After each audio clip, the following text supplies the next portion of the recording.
नमस्कार, सुबह के 10 बजने को है। वक्त हो चला है अपना बिहार का। मैं हूं शुभे मिश्रा आपके साथ और बुलेटिन की शुरुआत करेंगे सबसे बड़ी सियासी खबर के साथ। नई एनडीए सरकार के गठन के तुरंत बाद लालू परिवार को आवास आवंटन के मामले में बड़ा झटका लग गया है।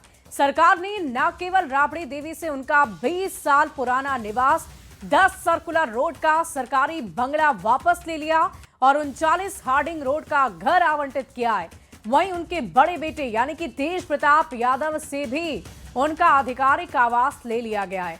भवन निर्माण विभाग ने इस संबंध में औपचारिक आदेश भी जारी कर दिए हैं। अब लालू, राबड़ी और तेजस्वी यादव को अपने 20 साल पुराने ठिकानों को छोड़कर नए आवास में शिफ्ट होना होगा। पता बदल गया है और अब राबड़ी देवी जो हैं वो 10 सर्कुलर रोड के बजाय 39 हार्डिंग रोड में रहेंगी। और ये देखिए एक्सक्लूसिव तस्वीरें जो है हम आपको दिखा रहे हैं। ये जो 39 जो हार्डिंग रोड है उसकी जो तस्वीर है हम आपको दिखा रहे हैं। बाहर की जो तस्वीरें हैं वो आप देख सकते हैं कि ये नीचे और ऊपर 2 तल्ले के जो मकान है वो है। और यहाँ पे अगर आपको मैं अंदर चल करके अगर तस्वीरें अगर आपको दिखाऊं तो यहाँ पे आप जैसे ही प्रवेश करेंगे यहाँ पे एक बड़ा सा जो है बैठ के यहाँ जो सोफा है वो लगा हुआ है यहाँ पे। और आपके बता दें कि यहाँ पे तमाम जो चीज़ें हैं, देखिए ये एक कमरा है जहाँ पे अभी इसके ठीक करने की कोशिश की जा रही है। और यहाँ पे ये जो आलीशान घर है इसमें कमरे जो हैं वो लगभग आपको बता दें कि 4 से 5 कमरे नीचे हैं, 4 से 5 कमरे ऊपर हैं, बालकोनी है। तमाम जो कमरे हैं वो काफ़ी बेहतर तरीके से बनाए गए हैं, लेकिन आने वाले दिनों में इसे और ठीक करने की कोशिश की जा रही है। और तमाम जो है कुछ दिनों में जब वहाँ से राबड़ी आवास से जब सामान खाली होगा तो फिर यहाँ पे वो जो है बदल करके यहाँ पे आएंगी। और अगले दिनों से आरजेडी की तमाम जो गतिविधियाँ हैं इस 9 स्टैंड रोड से चलेगी। कैमरा पर्सन दीपक के साथ रवि एस नारायण, न्यूज़ 18 पटना। और राबड़ी आवास खाली करने पर बीजेपी प्रवक्ता नीरज कुमार ने कहा कि खाली करते समय कोई सरकारी संपत्ति का नुकसान ना हो, इसका ख्याल रखा जाए, क्योंकि पिछले बार 5 देश रत्न मार्ग खाली करते वक्त टोटी चुरा ली गई थी। जो आवास अलॉट था काफी लंबे समय से, वो सरकारी आदेश खाली करने का हुआ है तो उन्हें खाली कर देना चाहिए बड़े आराम से। और मैं बड़ा आग्रह करूंगा, क्योंकि आपके परिवार का ट्रैक रिकॉर्ड इस मामले में बड़ा खराब रहा है।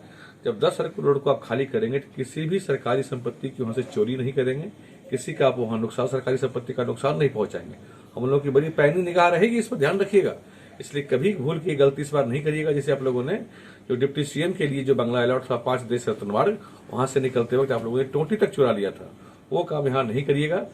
और आइए अब खबर को जानते हैं कि आखिर ये खबर क्या है। दरअसल राबड़ी देवी को सरकारी आवास खाली करने का नोटिस दिया गया, उन्हें दूसरा बंगला अलॉट किया गया है और इसी को लेकर चर्चा काफी तेज हो रही है।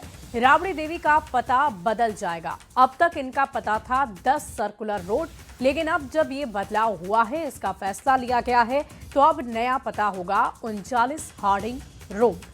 अब आपको सबसे जरूरी ये जानना है कि राबड़ी देवी का पता बदलना आखिर चर्चा का विषय क्यों बन गया है, क्यों इसको लेकर सोशल मीडिया पर भी इतनी चर्चा हो रही है। देखिए, दरअसल राबड़ी देवी इस आवास में पिछले 20 वर्षों से रह रही थी, यानी कि 2 दशक से। 16 जनवरी 2006 से लेकर 10 सर्कुलर रोड ही इनका सरकारी ठिकाना था। अब चूंकि 20 साल से लालू परिवार यहां रह रहा है, तो 20 साल बाद आवास खाली करने के नोटिस की वजह से चर्चा काफी तेज हो गई है। अब ये जानते हैं कि 10 सर्कुलर रोड खाली करने का नोटिस आखिर क्यों दिया गया। दरअसल पूर्व मुख्यमंत्री कोटे का बंगला है 10 सर्कुलर रोड।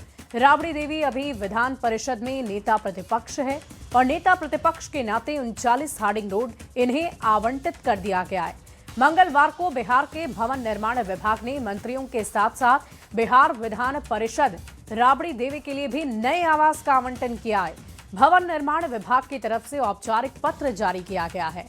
पत्र में यह स्पष्ट लिखा है, क्योंकि राबड़ी देवी अब बिहार विधान परिषद में नेता प्रतिपक्ष के पद पर है और इसीलिए उन्हें नेता प्रतिपक्ष के कोटे से हार्डिंग रोड का ये नया बंगला आवंटित किया जा रहा है। जानिए कि सरकारी आवास आखिर किस आधार पर आवंटित होता है। देखिए, 10 सर्कुलर रोड बंगला पूर्व मुख्यमंत्री कोटे का है। नियमानुसार अगर हम समझें, जब कोई नेता पूर्व मुख्यमंत्री के पद से हटकर किसी अन्य संवैधानिक पद जैसे कि नेता प्रतिपक्ष पर चला जाता है तो उसे उसी पदानुसार नया आवास आवंटित कर दिया जाता है और पुराना बंगला उसे खाली करना होता है। और इसी संदर्भ में इसी नियम के अनुसार उन्हें इस बात को लेकर नोटिस भेजा गया है कि आपको 10 सर्कुलर रोड आवास स्थित को खाली करना होगा और नई जगह पर शिफ्ट करना होगा। बढ़ते आगे, उद्योग मंत्री दिलीप जायसवाल ने राबड़ी देवी के 20 साल बाद 10 सर्कुलर रोड आवास खाली करने पर अपनी प्रतिक्रिया दी है। उन्होंने कहा है कि सरकार कानून के अनुसार काम करती है, सरकारी भवन अस्थायी नहीं होते हैं और इसीलिए लोगों को मोह माया में नहीं फंसना चाहिए। सरकार कानून का राज अपना काम कर रही है और जो भी काम होता है, जो भी आदेश निकलता है, भवन निर्माण विभाग ने निकाला होगा और सारे काम कानून के अनुसार, नियम के अनुसार होते हैं। और सत्ता तो आता जाता है, जनता मालिक होती है, तो कोई भी सरकारी भवन हम लोग का परमानेंट तो है नहीं, इसलिए सरकारी भवन से वैसे भी मोह माया नहीं रखना चाहिए। ये तो जनता के मैंडेट पर और जो सरकार के नियम हैं उनके अनुसार पत्र निकलते हैं। बढ़ते आगे, 10 सर्कुलर रोड में राबड़ी आवास के साथ ही 26M स्ट्रैंड रोड जो तेज प्रताप यादव का आवास था वो भी खाली करने का आदेश मिल चुका है। इस आवास को अनुसूचित जाति जनजाति कल्याण मंत्री लखिंद्र कुमार को अलॉट किया गया है। ये बड़ी खबर आपको बता रहे हैं। तेज प्रताप यादव को भी अपने बंगले को खाली करना होगा। 10 सर्कुलर रोड में ही उनका भी आवास है। 26M स्ट्रैंड रोड जो तेज प्रताप यादव का आवास था वो भी खाली करने के आदेश तेज प्रताप यादव को दिए जा चुके हैं। इस आवास को अनुसूचित जाति जनजाति कल्याण मंत्री लखिंद्र कुमार को अलॉट कर दिया गया है। भवन निर्माण विभाग ने नए मंत्रियों के आवास जो है वो अलॉट कर दिए हैं और तमाम जो पुराने चेहरे हैं उनको खाली करने का जो सिलसिला है वो शुरू है। आपको बता दें कि एक तरफ 10 सर्कुलर रोड जहां पे राबड़ी देवी का आवास 2 दशक से था वो अब खाली होगा।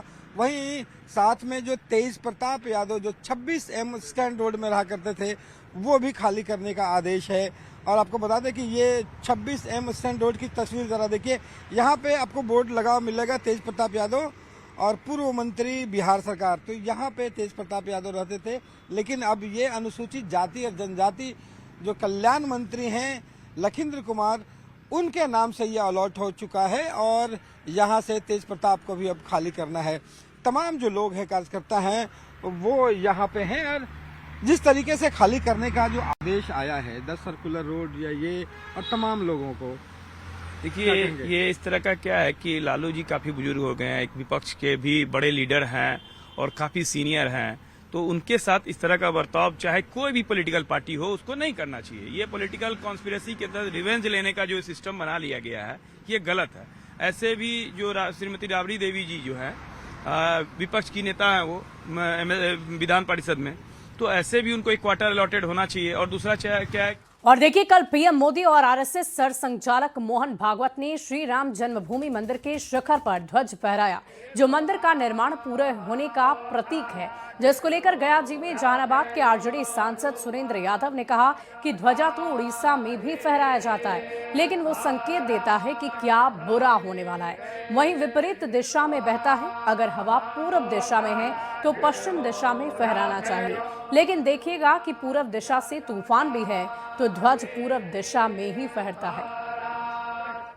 देखिए, ध्वज तो आपका जो है उड़ीसा में भी फहराता है, उड़ीसा में, पर वो संकेत देता वो ध्वज कि क्या बुरा होने वाला है।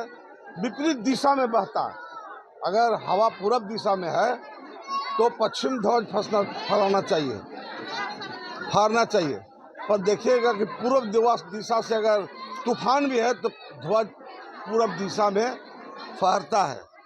तो अभी हम तो ये ध्वज को देखे नहीं हैं और चूंकि प्रभु जी का नगरी है तो किसी को अपमान भी करने का हमको। और देखिए, इस पूरी खबर के जानकारी हमने आपको दे दी है और हमारे साथ इसी खबर पर रिएक्शन के लिए जुड़ चुके हैं बीजेपी नीरज प्रवक्ता। उनसे जानते हैं कि अभी भी जो आरजेडी की तरफ से जो बयान दिया गया है ध्वजा को लेकर, इस पर उनकी पहली प्रतिक्रिया क्या होगी।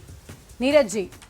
जी देखिए, आरजेडी के जो सांसद हैं सुरेंद्र यादव जी, उन्होंने जो राम मंदिर और झंडा पर जो बयान दिया है वो उनकी हिंदू विरोधी मानसिकता को दर्शाता है और उनकी सिर्फ व्यक्तिगत उनकी ही नहीं पूरे विपक्ष की सोच को बेनकाब करता है, जो विभाजनकारी नीति चलाते रहे हमेशा से। तो उनका इस तरह से बयानबाजी करना, दरअसल इनको मोदी जी का खौफ हो गया है। मोदी जी कोई काम करते हैं उसमें इनको बुराई नजर आती है। इनका इतिहास ही रहा है, लालू प्रसाद यादव के राज में बिहार में अपराध, भ्रष्टाचार, जंगल राज का बिहार शिकार हुआ, लेकिन राम मंदिर पर ये लोग आज तक कोई पॉजिटिव बात नहीं कर पाए और वे सिर्फ बहानेबाजी करते हैं। अगर एनडीए ने राम मंदिर बनाया है तो बिहार में 16 लाख करोड़ की योजनाएं दी है, 16 लाख करोड़ का फंड दिया है पिछले 11 साल में मोदी जी ने। तो लगातार बिहार का विकास, उत्तर प्रदेश का विकास एनडीए की सरकार कर रही है। इन्हें आस्था से मतलब है और सिर्फ तुष्टीकरण की राजनीति के लिए, कि मुसलमानों को बहकाने के लिए, भरमाने के लिए इस तरह की बयानबाजी करते रहते हैं और चुनाव में जनता ने इसका सबक भी इनको सिखाया, फिर भी इनका अहंकार जा नहीं रहा। निश्चित रूप से आरजेडी का और बुरा हश्र होने वाला है। जी चलिए, बहुत शुक्रिया नीरज जी हमारे साथ जुड़ने के लिए, तमाम प्रतिक्रिया के लिए। और इसी बीच हम आपको सांसद सुरेंद्र यादव का वो विवादित बयान सुनवा रहे थे जिस पर चर्चा खूब हो रही है। देखिए, अयोध्या में ध्वजारोहण समारोह को लेकर पाकिस्तान को जबरदस्त मिर्ची लग गई है। पाकिस्तान के विदेश मंत्रालय ने अयोध्या में राम मंदिर में हुए ध्वजारोहण कार्यक्रम पर आपत्ति जताई है।